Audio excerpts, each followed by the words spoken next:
Salut et bienvenue sur le podcast de la Milonga. Je m'appelle Raphaël et je vais à la rencontre d'acteurs qui font bouger le monde du tango.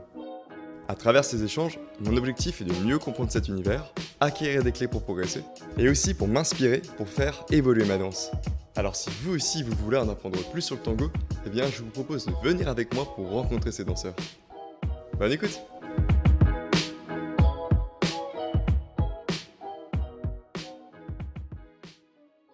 Bon, en tout cas, merci beaucoup Claudio d'avoir accepté de venir sur le podcast. Merci à toi de l'invitation. Et la première fois que je t'ai aperçu, c'était à l'Opéra. Cet été en Milonga, là, justement à la place de l'Opéra. Et tu dansais en claquette, en tongs, et ça m'avait beaucoup amusé. Je trouvais que tu étais très à la cool et ça m'avait marqué. Et donc après, en fait, donc, je t'avais aperçu et un jour, on me parle de toi en me disant que ouais, bah, ce mec-là, il s'appelle Claudio. Et c'est un super prof. Et j'ai entendu ça beaucoup de fois. Donc j'ai l'impression qu'il y a un peu quelque chose autour de toi. On se dit, on est un peu tous d'accord pour dire que Claudio a une très belle pédagogie. Et donc ça m'avait intéressé. Aussi, t'es DJ et tu tournes aussi pas mal en France, mais aussi à l'international. Tout à fait. Ouais, tu fais ça aussi. Ça fait aussi 20 ans que tu danses. Ouais, Et c'est donc, ça. Presque. Presque. 2003, j'ai commencé. Donc ça commence à faire. T'avais quel âge ? 22. T'as commencé à mon âge. Ouais, voilà, j'ai 23 et j'ai commencé à 22.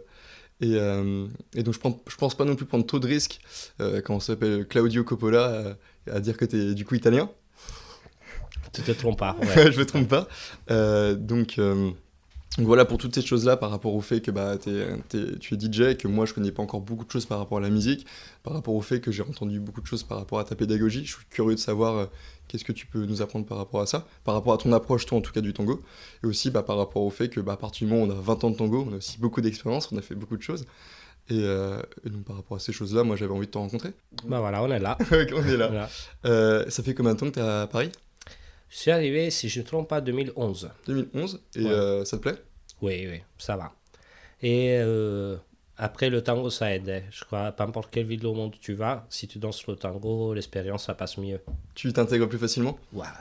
Tu as une communauté qui est là, avec laquelle tu partages cette passion. Le soir, plutôt qu'aller chercher des gens ou un endroit où t'amuser, tu vas en Milonga, C'est cool.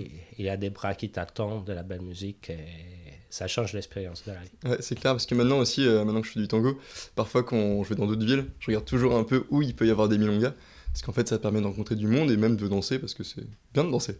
Voilà. Et donc t'es arrivé en 2011 du coup à Paris, avant t'étais où ? Je viens de la région de Naples, un petit village dans la campagne. Après, j'ai fait des études vers Bologne, Cesena, ça s'appelle la ville, et c'est là que j'ai découvert le tango. Donc avant d'arriver à Paris, donc t'étais en Italie. Ouais, tout à fait. Ok, et oui, j'ai oublié de préciser aussi, t'as fait des études en psychologie. J'ai fait des études en psychologie et à ce moment-là, j'ai trouvé le tango. Et je pense que justement, le tango, ça doit avoir de la matière aussi pour quelqu'un qui s'intéresse à la psychologie, non ? Ah, beaucoup. Beaucoup, ouais. Beaucoup, oui. Mais après, j'essaye de ne pas trop mêler les choses. Je sais pas. Si dans un cours, tu vois, un couple qui se dispute avec le tango, je dis, si je voulais faire le psy, j'aurais continué mes études. Oui, c'est clair. Mon problème, vous les laissez dehors. J'ai pas envie de rentrer dans ça. Ouais, donc en fait, t'observes, Ouais. tu t'observes, mais en tout cas, tu vas pas plus loin dans la chose, quoi. Oui, mais tu te rends tout de suite compte des dynamiques, des choses qui ont à voir avec la danse et des choses personnelles. Mais tu essaies de ne pas te mêler, et de pas être... parce qu'après, les gens ils essayent de tirer le prof de leur côté. Ouais. Dire, regarde elle, il fait mal, ou regarde lui, il n'est pas bon, dis-lui quelque chose. Ben, Toi, t'as pas envie de te mêler. bah non, c'est pas mon travail. Surtout qu'en plus, la danse de manière générale, mais aussi le tango, parce que c'est une danse à deux, il y a beaucoup aussi d'humains qui est dans ça. Il y a surtout des humains, on est des humains. C'est ça, ouais. Et quand parfois on danse, on communique beaucoup ici de nous, dans notre danse. C'est souhaitable de mettre la plusieurs parties de nous. Et c'est un but pour moi. Et beaucoup de freins, ils viennent de là, je crois, du fait de ne pas se mettre en jeu. Comment ça ? Et on a peur de montrer nous-mêmes, nos émotions, tout ce qu'on ressent, et on se cache derrière des filtres. Et je crois pour moi, un des buts que j'ai, c'est de l'enlever de plus en plus et de mettre moi-même dans le tango. Donc tu penses justement, est-ce que quand tu as commencé le tango à 22 ans, c'était ça que tu cherchais? Alors, moi avant le tango, j'ai joué. Et je faisais la musique. À ce moment-là, je faisais une école jazz et j'ai joué la guitare basse. D'accord. Et l'été, j'ai fait un travail comme animateur. Et donc, j'ai dû faire danser les enfants, préparer les spectacles et tout ça. Et j'ai vu que la musique me plaisait aussi la danser, pas qu'elle la jouer. Et alors, j'ai dit à cet homme, je vais faire un cours de danse parce que ça m'appelle à quelque endroit. Ok. Et c'était une façon pour interpréter différemment la musique. Pas qu'elle a joué, mais de l'interpréter différemment. Et après, au fur et à mesure, le tango il m'a pris complètement. Et le soir, j'ai dû choisir si faire les répètes avec les groupes ou aller au milonga. Et au fur et à mesure, c'est le tango qui a gagné. Et j'ai dû laisser la musique parce qu'elle est exigeante aussi, la musique, elle te demande beaucoup et soit tu le fais bien, soit sinon. Et c'était donc dès que tu as commencé le tango, c'est devenu omniprésent dès le début ou ça a pris du temps? Et j'ai la tendance à me aller à fond quand je commence à faire un truc. Et j'étais régulier dans le cours, ça m'a plu tout de suite, ça m'a plu. J'avais des potes de la fac qui avaient commencé avec moi, eux après 3 mois ils ont laissé et moi j'ai continué, j'ai jamais pu laisser le tango. Et t'as pas pu, par exemple, faire le matin un petit bosser la basse et le soir t'as le tango? J'avais aussi les cours de fac et après les répètes avec les autres, avec le groupe, c'était le soir. C'était fac de psycho du De coup? psy. Ok, Ouais. donc t'avais ta fac de psycho la journée et ensuite le soir tu partais danser. Oui, d'abord la musique, après c'est devenu la danse. Donc quand t'as pris tes premiers cours, assez rapidement t'es parti en milonga ensuite ou Alors tu t'es senti comment? j'ai commencé septembre 2003. Première milonga c'était janvier 2004. Septembre, donc en janvier, donc t'as pris à peu près... 4 mois ouais, pour aller au milonga. Ouais. c'est bien, hein. Oui, il y avait des pratiques. L'asso où j'ai commencé, il proposait des pratiques dans la semaine qui étaient gratuites pour les élèves. Donc jeudi c'était cours et vendredi j'allais aussi aux pratiques. D'accord. Et ça a aidé vachement. Donc, Pour en fait, dès le progresser. début, t'as senti directement que c'était ça que tu Ça voulais m'a faire. plu. Ça Ok. m'a plu, ça m'a intrigué. Je trouvais sympa le fait de bouger sur la musique, le contact avec l'autre et essayer de comprendre où il était, de pouvoir communiquer différemment qu'avec la voix. Et c'est toutes des choses qui me plaisaient. Tu dansais à Naples? À Cesena, la ville où je faisais Ok. la fac. Il y avait beaucoup de tango là-bas?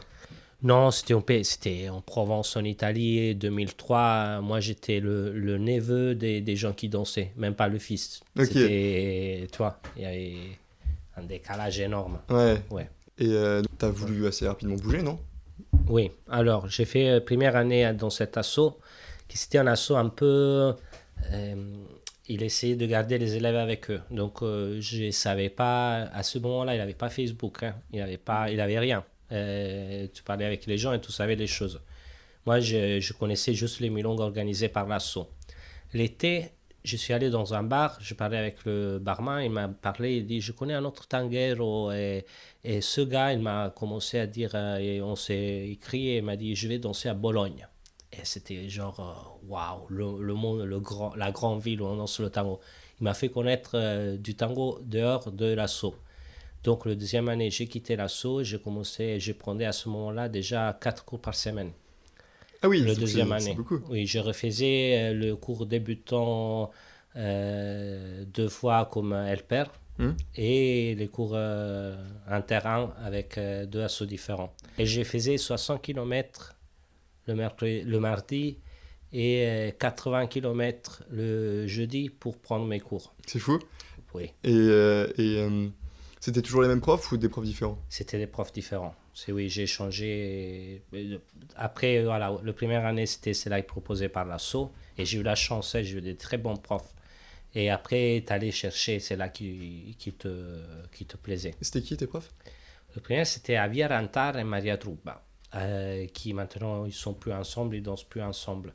Et Javier, je le croise aussi de temps en temps dans des festivals et j'ai toujours de l'amour pour eux. Ils ont su me passer la passion pour le tango, pédagogue incroyable, des chercheurs.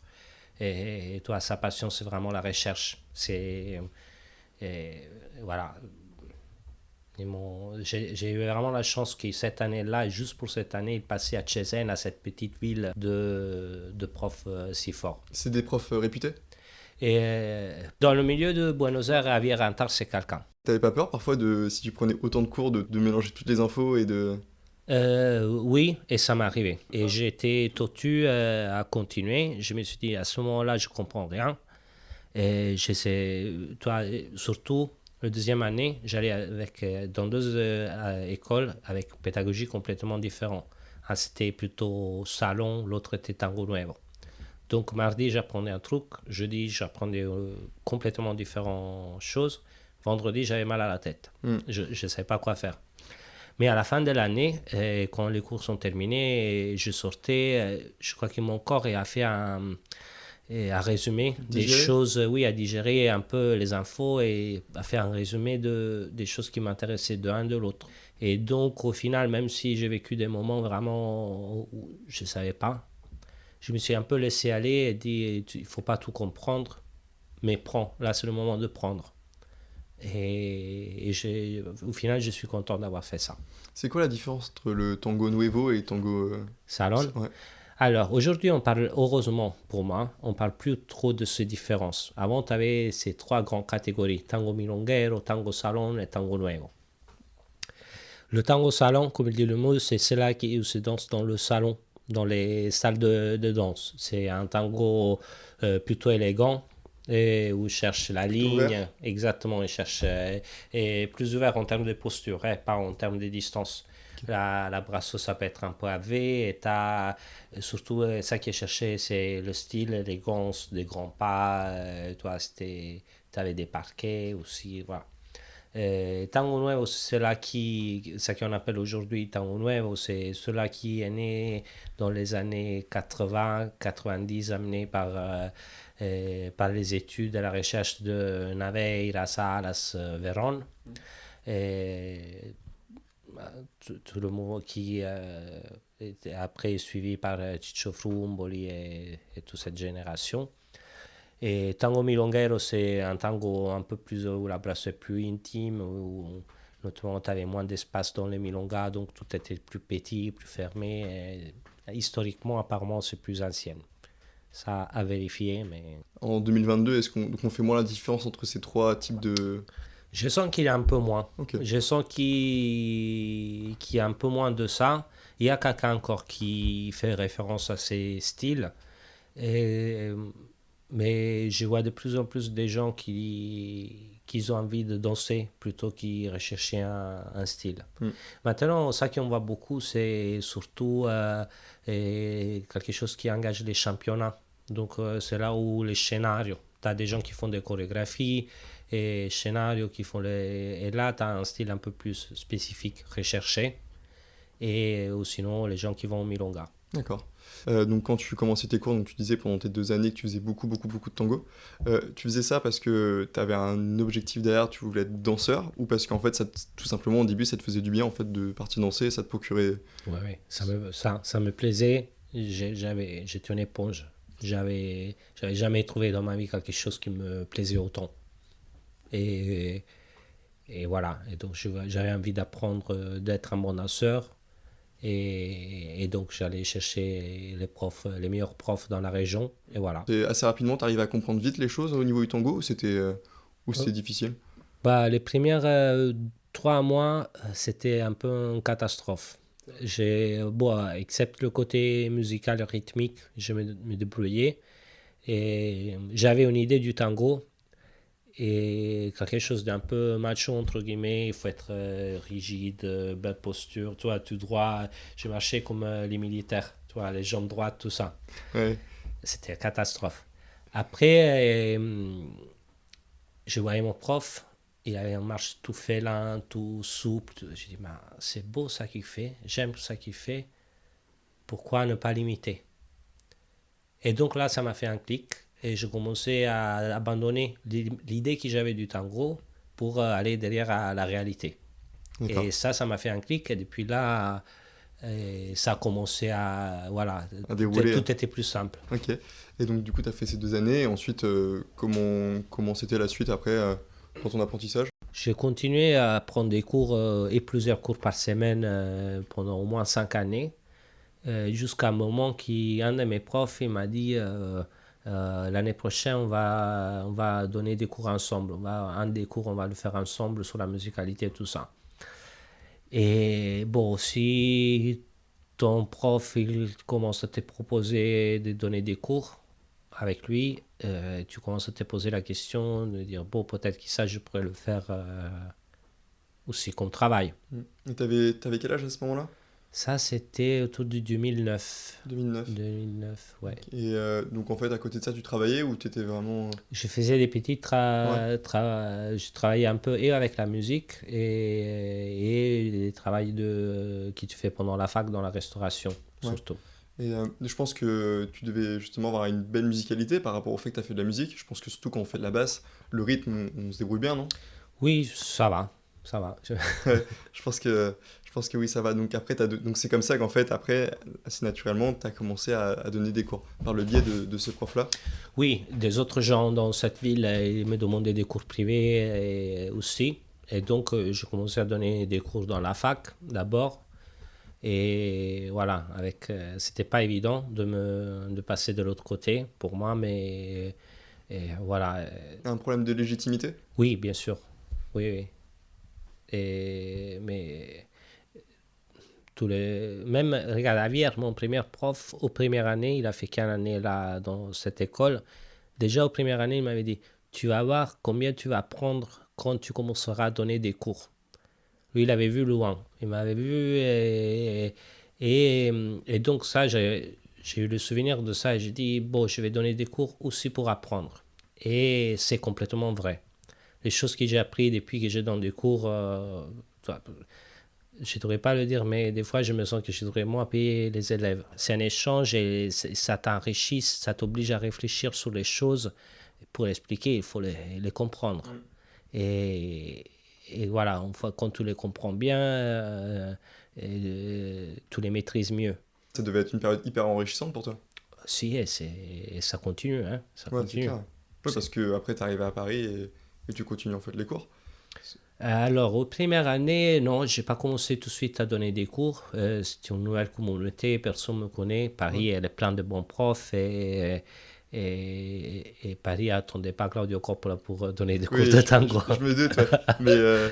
Mais ouais, du coup, donc quand t'étais donc t'as donné pendant ta première année, donc t'as donné des cours avec ce monsieur. Comment il s'appelait en Italie? Et c'est Leonardo. T'as Ouais. failli oublier, non? Oui, mais là, je faisais un peu. J'étais perdu dans les souvenirs.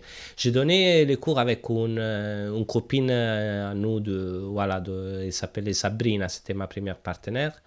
En Après, Italie? en Italie, Ok. voilà, à la fac. Après, j'ai fait un petit passage à Bologne avant de venir à Paris. Et là, j'ai donné des cours avec deux autres filles, toujours pour des étudiants.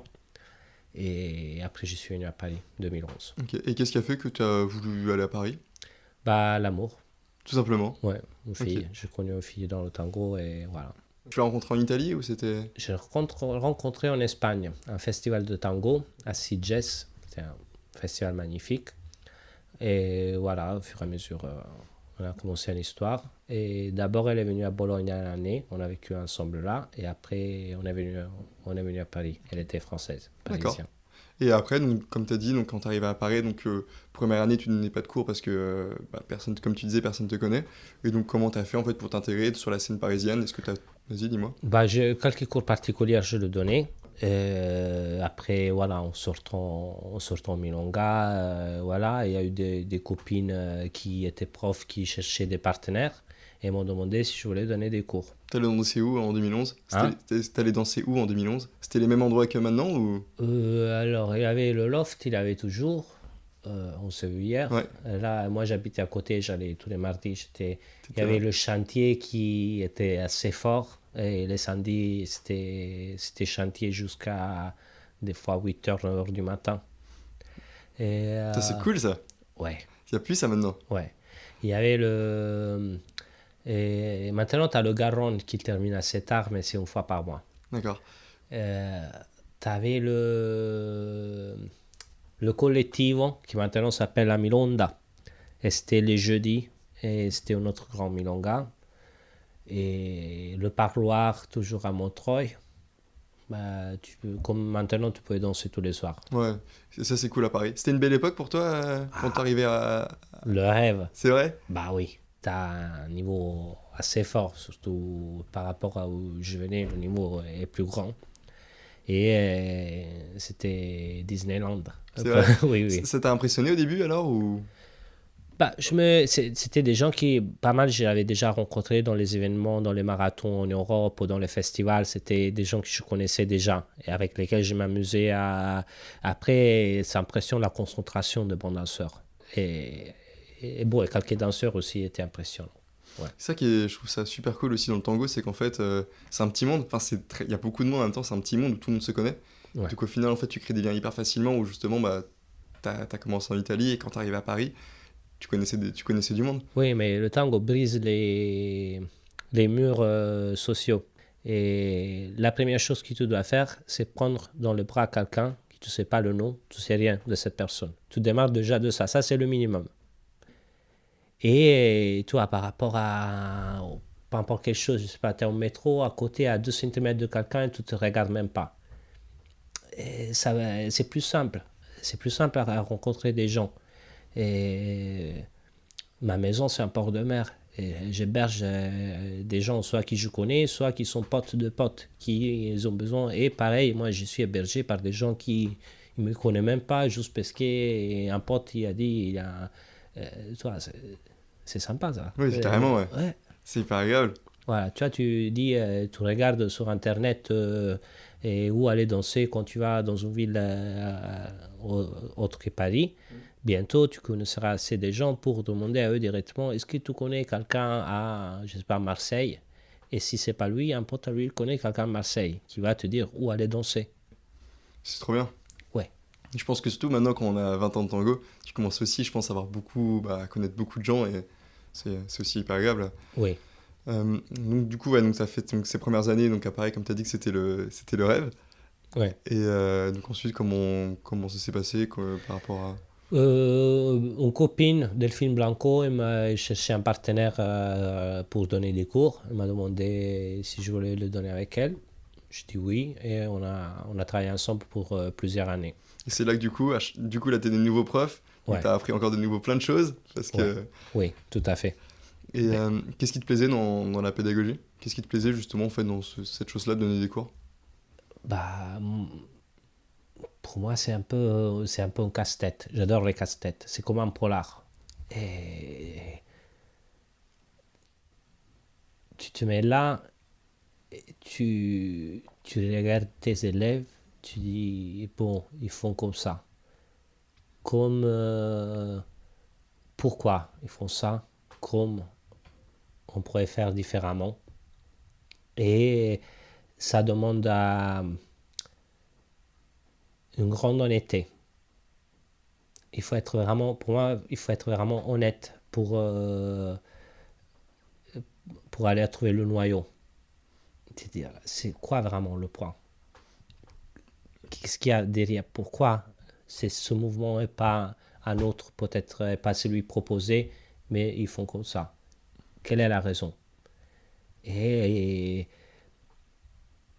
il faut se mettre là, se mettre à la place de l'autre, te rappeler comme tu étais toi quand tu étais débutant, pourquoi tu faisais cette erreur. Et pour moi, c'est un polar. Toi, toutes ces questions-là, elles sont toujours présentes. Hein. La pédagogie, ça ne s'arrête jamais pour moi. Je suis toujours là à chercher comment simplifier la vie aux élèves. Surtout qu'en plus, chaque élève est différent. Chaque élève est différent. Ça aide l'expérience. Hein. Parce que plus tu en vois, plus tu as des cas voilà, dans ta tête et ça peut aider. Je pense que oui, à force, en fait, tu vois toujours un peu les mêmes problèmes qui arrivent, et donc toi tu sais un peu maintenant avec l'expérience comment faire pour les régler. Oui. T'as des idées de problèmes justement que tu vois, c'est ouais, t'as des idées de justement de problèmes qu'on voit assez souvent dans le tango à améliorer? Bah, c'est deux choses ensemble, parce que oui, tu as des problèmes qui reviennent souvent, qui beaucoup de gens, ils ont, et presque tout le monde a quand ils s'approchent au tango, mais chacun est une personne unique. Et il faut pas perdre ça. Et c'est comme les docteurs qui, à un moment, ils ne voient plus la personne qu'ils ont face à eux, ils voient le foie ou le genou. Et ça reste quand même t'as Michel ou Marie ou je ne sais pas qui. Il ne faut pas oublier qu'il y a tout le global. Bien sûr. Mais c'est vrai que, bon, tu as beaucoup de Michel ou de Marie qui ont le genou cassé. Le genou, Oui. c'est un peu le même. Et des problèmes. C'est quoi les choses assez régulières où tu te dis, ça, on va devoir bosser pour... Et alors, combien de temps je peux réfléchir? Autant que tu veux. Ok. Autant que tu veux. Oui, voilà, tu as plusieurs casse-têtes. C'est des choses plus importantes et des choses moins importantes. Bien sûr, ceux-là qui m'intéressent le plus sont les plus importants. Parce que quelqu'un qui n'a pas le sens du temps. Donc le rythme? Oui, quelqu'un qui n'a pas le sens du rythme. Vas-y, aide-lui. C'est pas évident. Mais ça, c'est un grand casse-tête. Et voilà, pour revenir à la métaphore du docteur, c'est comme trouver la cure pour le cancer. Si tu arrives à trouver quelque chose pour aider quelqu'un à trouver quelqu'un qui a aucun sens de sensibilité, prendre dans le bras quelqu'un qui est... Et toi, il n'a pas il n'arrive pas à toucher quelqu'un bien. Aide-lui à avoir un bon abord. Ça, c'est les grands problèmes. Et ils sont les plus casse-tête. Mais la pédagogie évolue tout le temps et tout le monde peut s'améliorer. Il peut s'améliorer. Pas tout le monde sera à Vérone. Bien sûr. Mais tout le monde peut être meilleur comme il est. Ça doit être satisfaisant pour toi de voir justement tes élèves progresser. Ah oui, c'est comme les enfants, tes enfants qui commencent à marcher. Quand tu commences à voir un de tes élèves qui a commencé avec toi, et après tu le vois en milonga, qui va voilà, tout seul, même sans sortir avec l'école, mais tu le vois tout, et commence à inviter. Voilà, c'est vraiment mes enfants. C'est trop cool. Ouais. Et est-ce que par rapport au rythme, est-ce que tu penses qu'il y a des gens qui n'ont pas le rythme? Ça se travaille? Bien sûr, ça s'améliore. Moi, je pêche beaucoup dans des autres disciplines et ça aide. Donc, et dans la musique, dans le sport, dans le théâtre, tout, voilà, tout ça peut aider pour faire améliorer. Et maintenant,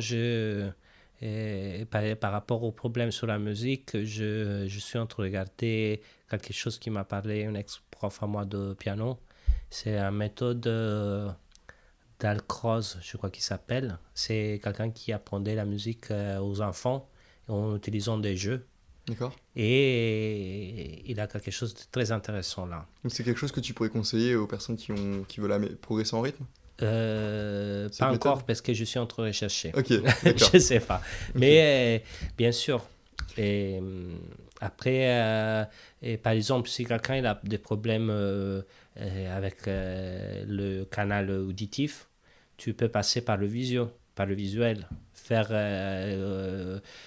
avec des lumières. Je sais pas, une fois, un élève il a commencé à marcher bien sur le rythme en utilisant un métronome avec des différentes lumières pour chaque temps. Donc le vert c'est le temps fort, le rouge c'est le temps faible, et là commencer à réparer le rythme. Donc il faut pêcher. T'avais trouvé comment cette méthode?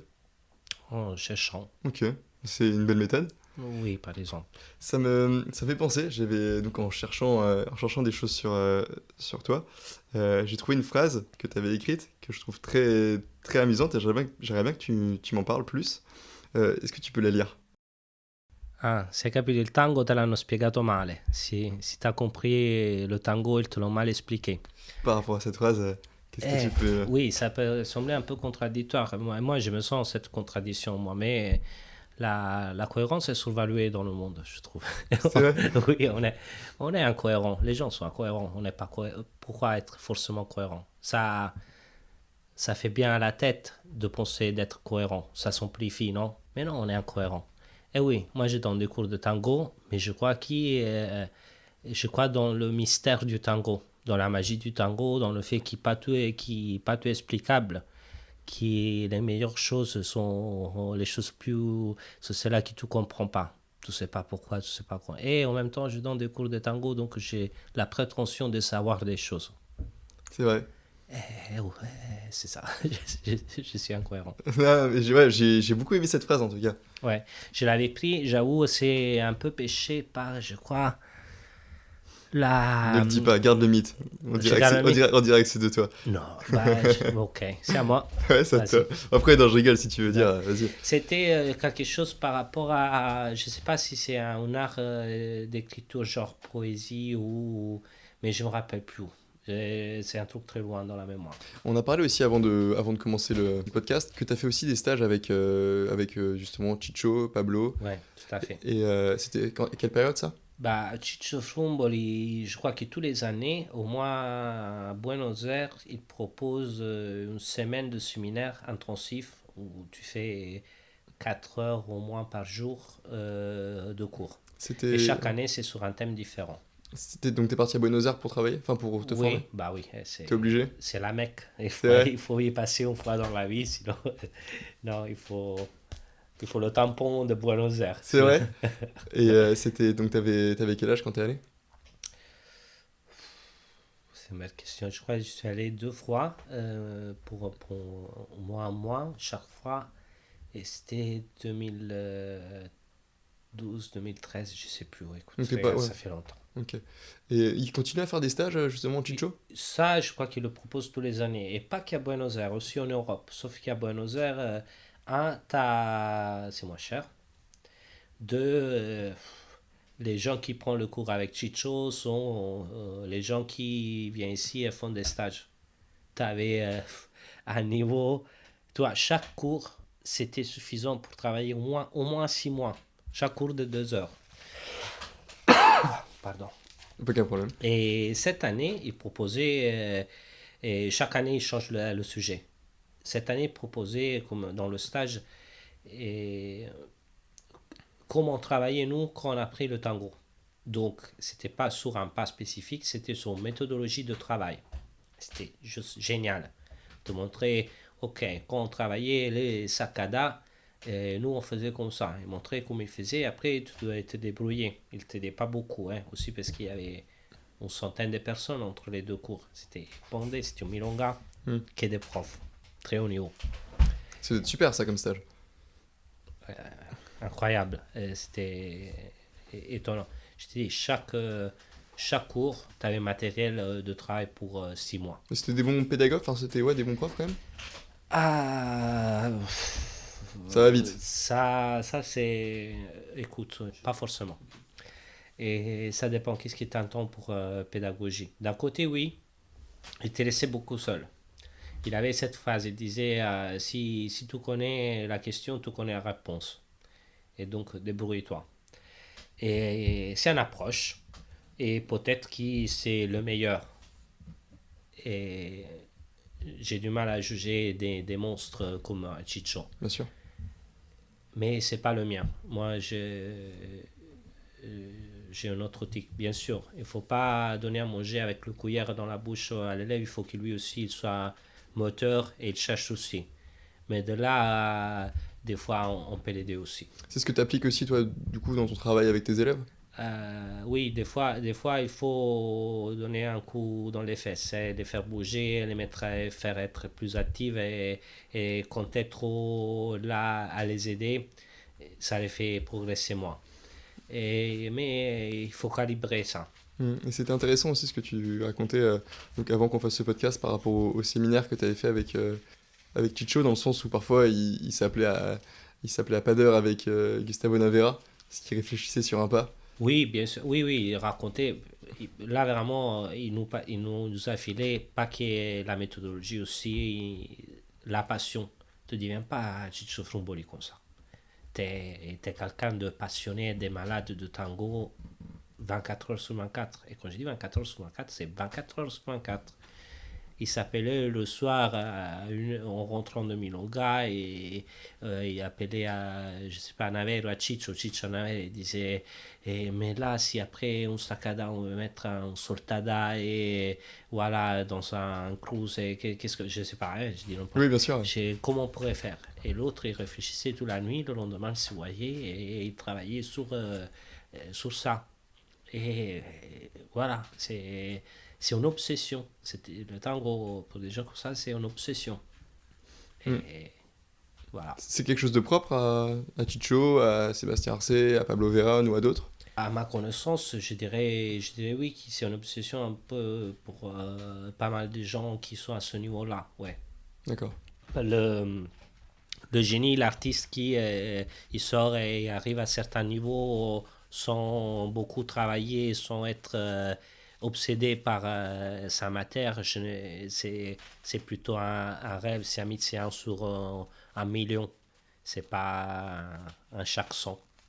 Ouais, bien sûr. Et la plusieurs parties, c'est travail, travail, travail et talent aussi, mais surtout travail, travail, travail.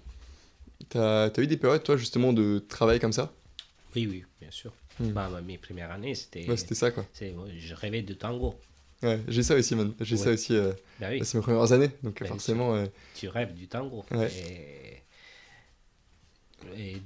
Encore maintenant, hein, quand j'ai la possibilité de pouvoir travailler et pratiquer avec quelques danseuses, ça devient intense.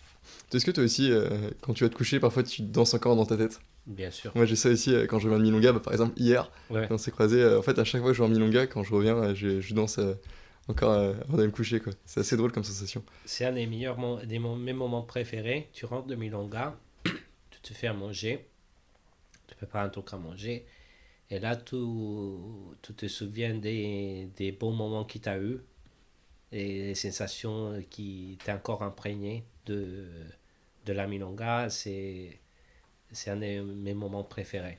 T'as un souvenir particulier de bons moments que t'as eu en Milonga? Plein. Plein. T'en as un en particulier qui vient ou? Trop. Oui, il se mélange. Je n'ai plein. Hmm. Et vive Dieu, hein. Et c'est ça qu'on cherche après. Une fois que tu le goûtes, tu cherches ça. Même si c'est 15 secondes dans la soirée, tu le recherches. Et justement, c'est pour ces moments-là qu'en fait, ça donne du sens à ton travail aussi. C'est pourquoi tu travailles autant. C'est pour justement rechercher ces moments-là un peu de grâce Tout à fait. qu'on t'offre en fait. Je crois que oui. Donc aussi, donc tu es aussi DJ, en plus des cours. Ouais. Comment ça s'est passé? Comment t'es arrivé à la musique? Bah, pour plusieurs raisons. Première, en sortant Milonga, des fois, il me manquait des chansons qui pour moi, c'était pas possible. C'est vrai. Et oui, et je parle des classiques, hein, pas des choses rares. Mais j'entendais des choses qui... Il n'y avait pas... Il n'y avait pas le même valeur que des classiques. Je connais pas beaucoup encore, moi, beaucoup de choses dans la musique. Qu'est-ce que pour toi, c'est justement des idées de classiques qui te manquaient, par exemple? Mon goût personnel sur les classiques, ça évolue avec le temps, avec la connaissance. Ça qui est considéré classique, bon, notamment, tu as 4 orchestres piliers selon les argentins. Et D'Arienzo, Di Sarli, Troilo et Pugliese. Ça, c'est les 4 dieux. Et après, à descendre, tu as les autres qu'il faudrait aussi avoir dans la Milonga. Et ça peut changer un peu géographiquement ça, mais on dit en gros, tu as les différents Caro, Laurens, Biaggi, Tanturi, D'Agostino, De Mare. Et si on est en Europe, on peut rajouter aussi Canaro, Donato. Et voilà. Et ça met surtout les classiques, c'est les premières 4 orchestres que j'ai dit. Troilo, Di Sarli, D'Arienzo et Pugliese. Ok. Voilà. Et donc, donc ça venu assez naturellement aussi, donc de musicaliser des balles? Donc ça, c'était la première raison. Il me manquait des chansons et voilà, et donc j'avais envie de l'écouter. Et la deuxième raison, c'était parce que j'avais pas beaucoup d'argent quand je dansais, commençais le tango. Il y avait ça, c'était la période qui commençait les marathons, les événements, les festivals, tout ça. Et je me suis dit, bon, si je commence à mettre la musique, peut-être qu'un jour je serai invité à mettre la musique dans les événements et je ne devrais pas, À payer? pas payer. Et finalement, ça arrivé un jour. Ils ont commencé à m'appeler, notamment m'appeler à un événement que j'avais toujours renoncé parce que c'était trop cher pour moi. Et ce jour-là qu'ils m'ont appelé pour mettre la musique, je suis genre un cercle qui se fermait. Je dis ok, ça arrivait ce jour. Ok. Et voilà, c'était... Et donc maintenant, c'est comme ça qu'ensuite t'es arrivé en tant que DJ par rapport à... Enfin, c'est comme ça que tu t'es lancé en soi en tant que DJ, quoi. Oui, c'est d'abord j'étais encore en Italie 2009 je crois. J'ai fait ma première soirée dans un asso où je prenais des cours. J'ai demandé, je dis si vous voulez une fois, j'aimerais bien mettre la musique. C'était une catastrophe. La première chanson que j'ai mis, l'ordinateur a craqué. Donc j'ai dit ok, je peux qui est ma meilleure et maintenant. Ça peut pas aller pire. Et C'est en clair. fait, heureusement, c'était comme ça. Et après, voilà, ça, malgré ça, le DJ set a plu. Des gens m'ont commencé à appeler. Après, c'était au bouche-oreille des autres. Je suis venu à Paris, je crois, la première milonga où j'ai mis la musique, c'était au chantier. Et voilà, depuis là, il y a eu des périodes où je mettais la musique 400 fois par semaine sur Paris. Après, en Turquie, c'était le premier événement où ils m'ont appelé à mettre un marathon à l'étranger. Et pareil, là, après, ça marche. Les gens qui sont là t'entendent, s'ils sont des organisateurs, t'appellent et c'était de plus en plus. Voilà. Comment tu fais pour préparer un set de tango? Mais moi, je ne le prépare pas. Genre, attends. J'ai rien dit, hein. Et- tu le prépares, mais tu le prépares pas. Tu le prépares en écoutant des choses, mais tu prépares pas la soirée spécifique. Et tu le fais au moment, en live. Et tu vois les gens qui t'en face, et tu vois, et tu t'adaptes.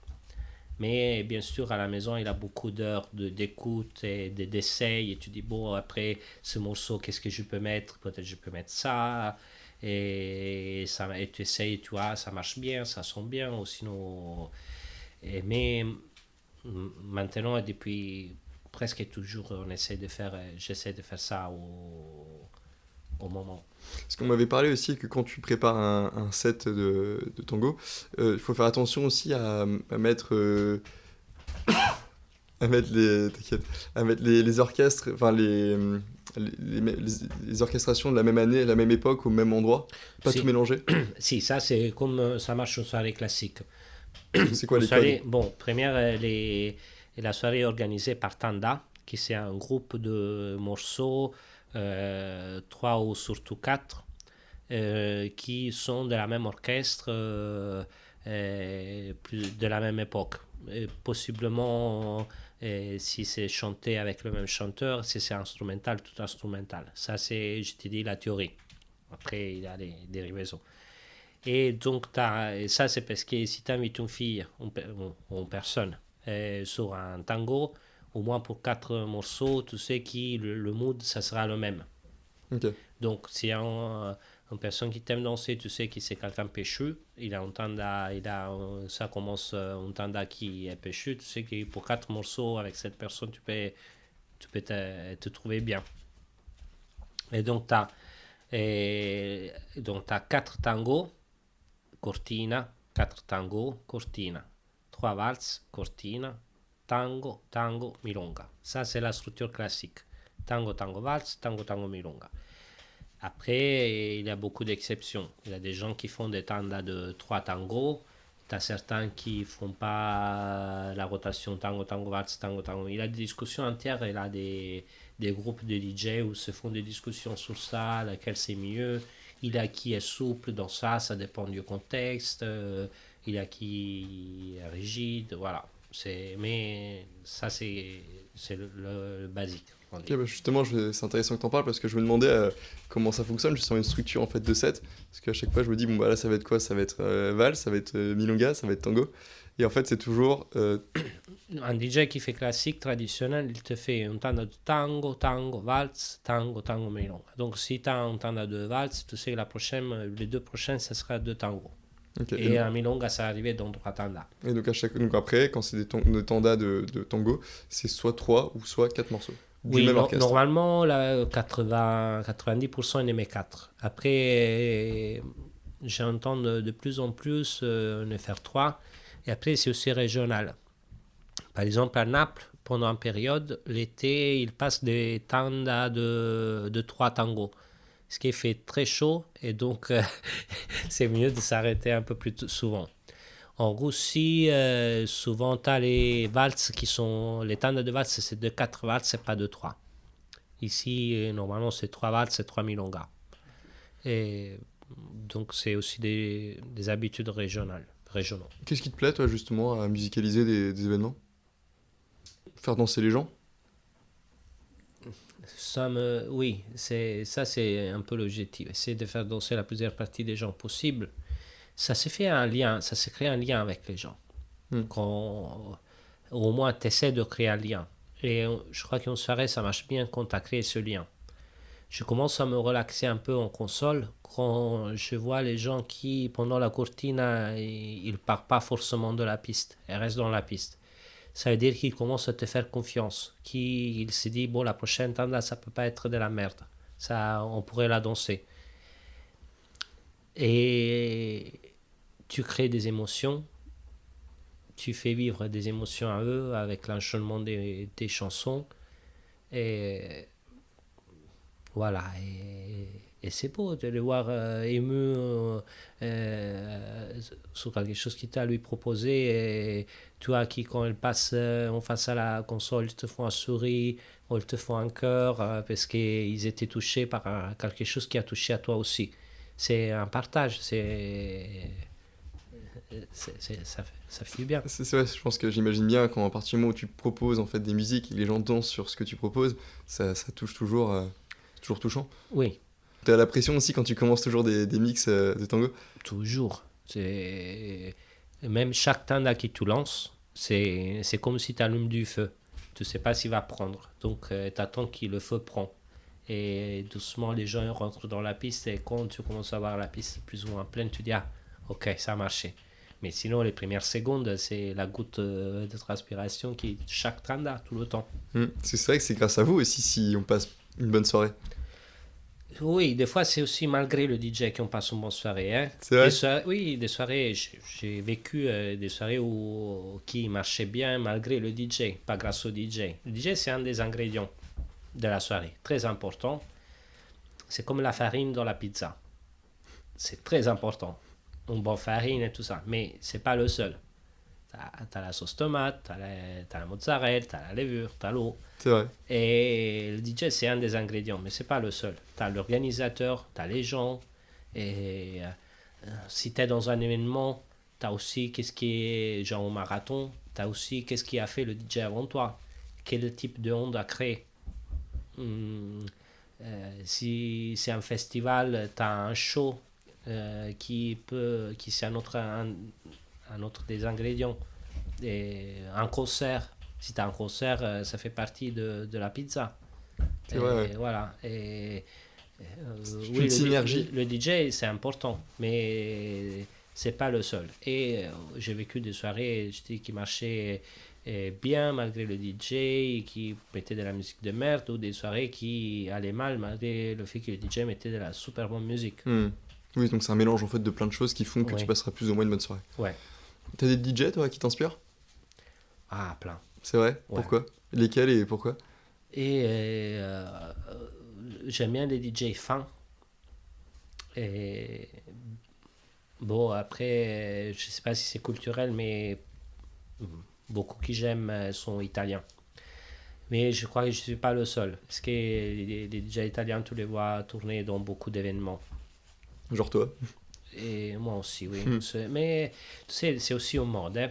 Les DJ, Moi, je n'ai pas l'illusion d'être éternel. Je n'ai vu beaucoup de bons DJ ou moins bons qui passaient pendant la période, tu les voyais dans tous les événements pendant des années. Après, à un moment, tu ne les voyais plus. Tu ne sais pas pourquoi, ils sont disparus. Et ils ont saturé le marché. Ou sinon, des moments, tu as des modes dans un endroit et après, ils ne t'appellent plus dans cette région, mais une autre région, tu reviens de mode. Et il y a aussi des choses politiques, des choix politiques. En période, j'allais beaucoup en Russie. Après, il y a eu l'embarque et ils n'ont plus d'argent et ils n'appellent plus des DJ de l'étranger. Et il y a plusieurs. Donc, je remercie chaque fois qu'un organisateur m'appelle parce que ce n'est pas donné. Même si, et donc, pour revenir à la question, et un qui j'ai beaucoup d'admiration, c'est un DJ qui s'appelle Massimo Maugeri. Et je trouve qu'il a une finesse dans faire le DJ, dans créer des vagues. Et délicatement, c'est un teaser, ce gars. Il ne sait même pas à quel point. Et il a fait monter vraiment très doucement, il a fait quand même monter cette soirée. Et il y a beaucoup de connaissances et c'est quelqu'un qui j'essaie d'amener à Paris depuis une vie, mais j'arrive jamais à le faire venir. Une fois j'ai monté, j'ai dit écoute, je suis très malade avant que je meure, est-ce que tu as envie de venir à mettre la musique à Mamilonga? Et il m'a dit va faire cool. Donc ça va être compliqué de le faire venir. Oui, mais un jour j'arriverai. Et parce que en fait, quand je t'entends dire que justement c'est un teaser et qui va très doucement pour faire monter la sauce, c'est pas quelque chose qui est facilement imitable, dans le sens où il suffit de prendre les orchestres et de suivre la même trame qu'il a eu pour associer les tangos. Chaque soirée c'est une histoire à part. Donc il adapte, en fait il faut adapter aussi ses musiques. Regarde, une fois j'ai fait une soirée et 11h de DJ set. Ça a commencé à 11h30 le soir, ça terminait à 10h30 le matin. C'était vraiment une soirée magique. C'était où? En Sicile. Au bord de la mer, c'était un truc incroyable, un marathon. Des choses qui te restent dans le cœur pour la vie. Et les gens, tu ne pouvais pas les arrêter de danser. Tu pouvais pas. Les organisateurs, ils ont mis les canapés au milieu de la piste parce qu'ils avaient besoin de dormir 3 heures avant de faire le lendemain. Les gens, ils dansaient autour des canapés. Tu vois, il y avait une magie, une énergie de dingue. Ça devait être un super moment. Oui, si. Et après quelques semaines, j'allais justement en Russie à mettre la musique. Il n'y avait aucune personne de cet événement. J'ai dit, bon, je peux commencer la soirée et pareil. Ça a marché très bien là, pourquoi pas. Mais la première tanda, ça ne prend pas de la même façon. Mais comment ça? Eh oui, parce que c'était une autre ambiance, des autres gens. Et là en Sicile, au début de soirée, il y a eu déjà beaucoup de gens avec les chaussures changées, prêts pour danser, avec chargés d'énergie. Là, en Russie, arrivé doucement. Moyen d'âge était différent. Notre public, notre moment. Et il n'y a pas le DJ set bon.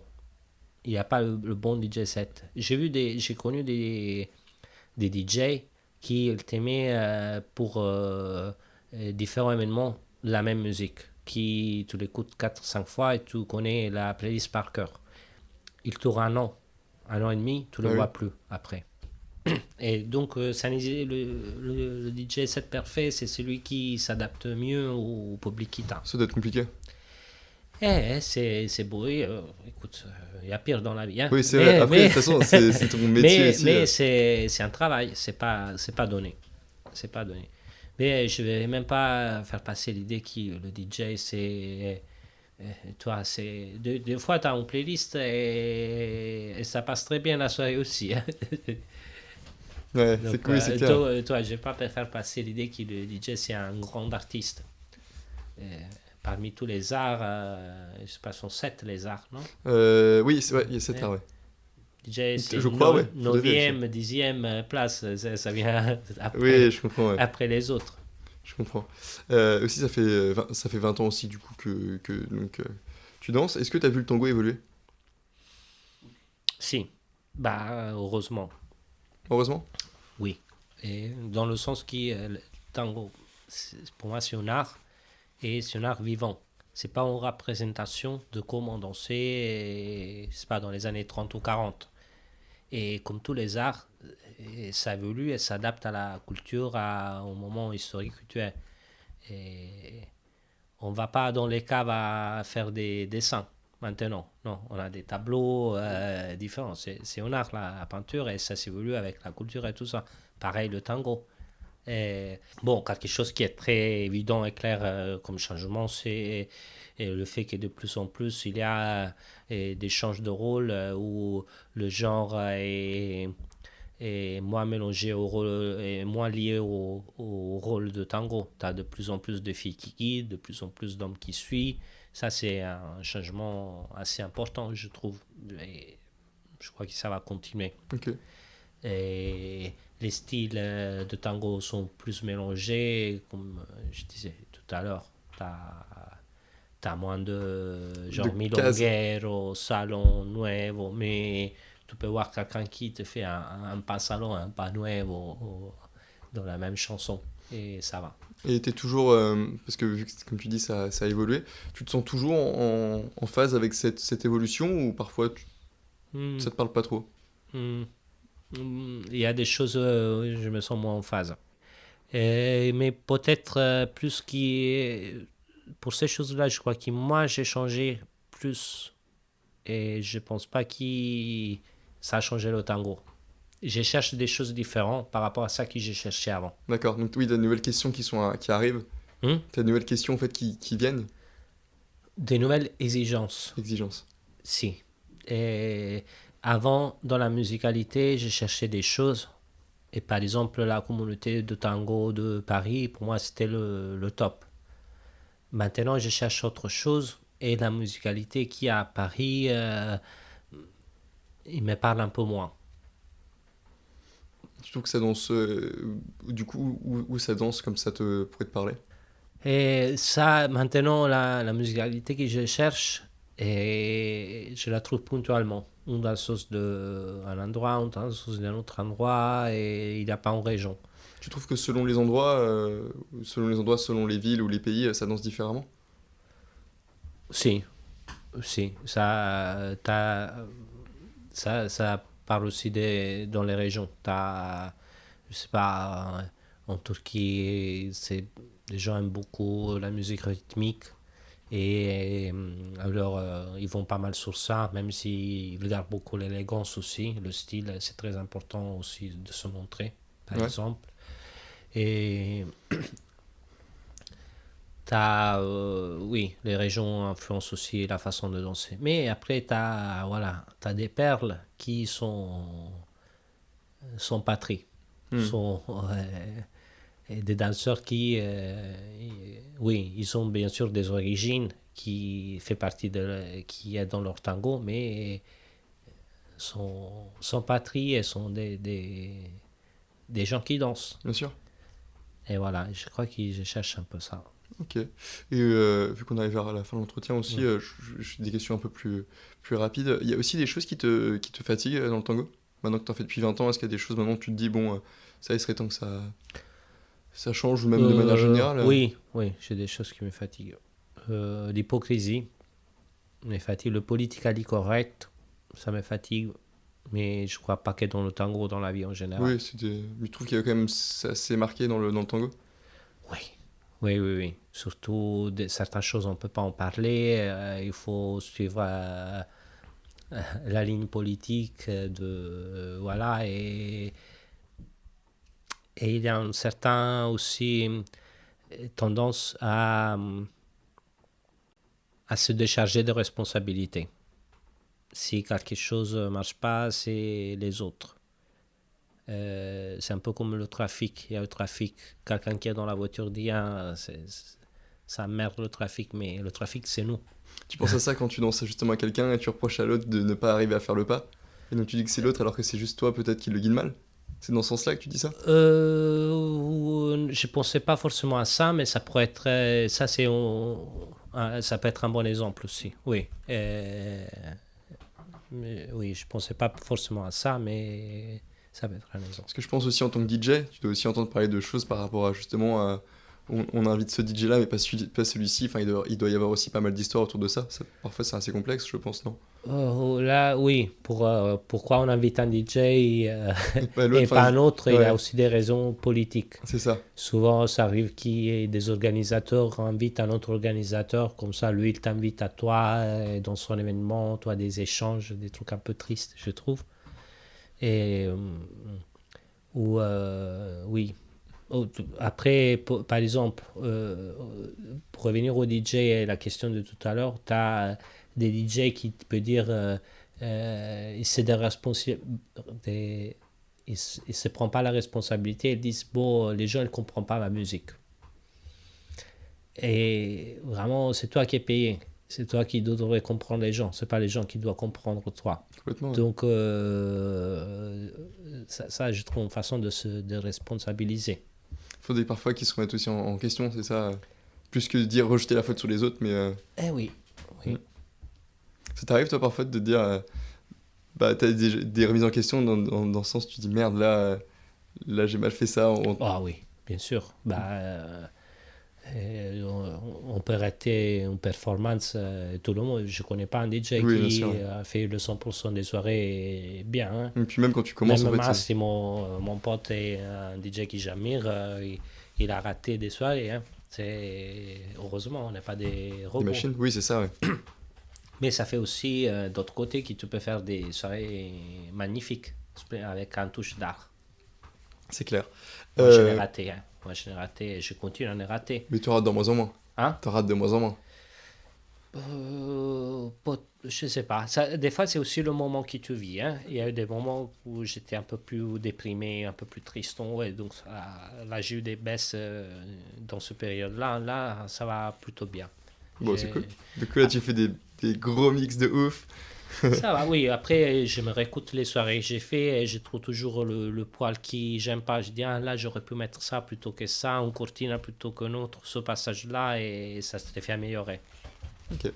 Donc, du coup, pour finir, est-ce que tu as des conseils simples pour progresser? Ne cherchez pas d'excuses. Mets-toi toujours en discussion. Même si, voilà, ça que tu disais tout à l'heure, genre, tu es avec un partenaire, tu fais un truc, ça marche pas, c'est simple à dire, c'est lui, il ne sait pas le faire. Regarde comment tu peux faire pour le faire comprendre mieux. Parce que si ton prof, il le fait avec la même personne, ça va marcher. Donc, il y a toujours une façon pour toi de t'améliorer dans ta façon de communiquer avec l'autre. Et... je dirais ça, c'est déjà pas mal. Et prendre des cours avec toi aussi. Écoute, c'est pas à moi de le dire. Oui, bien sûr. Si on veut s'intéresser à toi, donc on te contacte où, quand, comment? Alors, je donne des cours dans différentes associations. Tango Yang sur Paris et une asso qui s'appelle Tango Argentin en Villejuif. Et je donne des cours privés et j'ai fait des stages, des séminaires un peu à droite à gauche où les gens m'appellent. Okay. Des fois aussi sur Paris. Après, pour me contacter, tu fais mon 06. Non, Facebook. Facebook, par exemple. Claudio Coppola. C'est ça. Et d'accord, très bien. Merci beaucoup d'avoir accepté l'invitation. Merci à toi. Et puis, à bientôt. À bientôt. Salut. Ciao. Ciao.